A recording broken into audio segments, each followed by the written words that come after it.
In today's video, I'm going to teach you how to create an Attio Workspace. Let's walk through the process from sign-in to final review, so you can set things up cleanly and confidently. Start by logging in to your Attio account.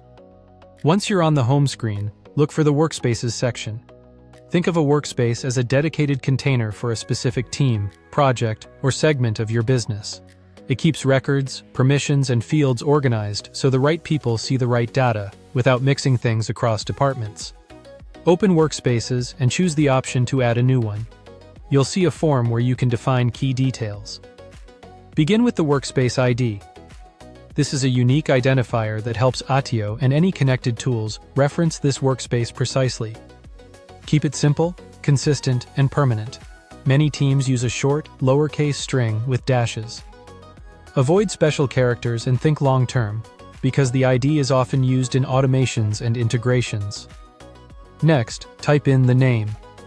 Use a clear, human-friendly title that your team will recognize instantly, like the department or project this workspace will serve. Good naming saves confusion later. You'll then see a prompt to set a value.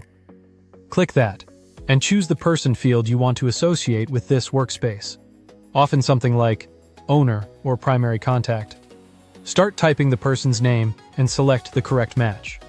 Add their work email address to ensure accurate identification and notifications. You'll also see a place for a user ID.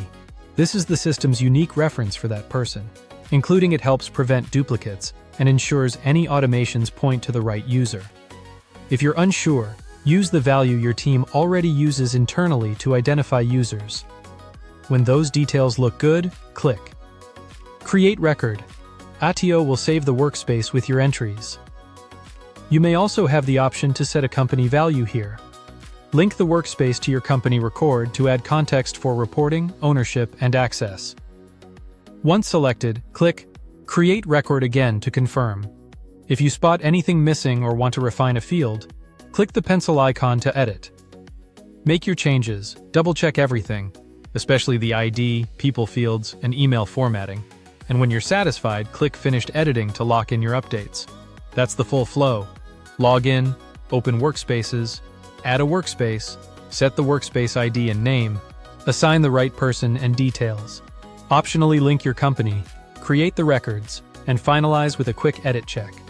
Thanks for watching, and subscribe for more.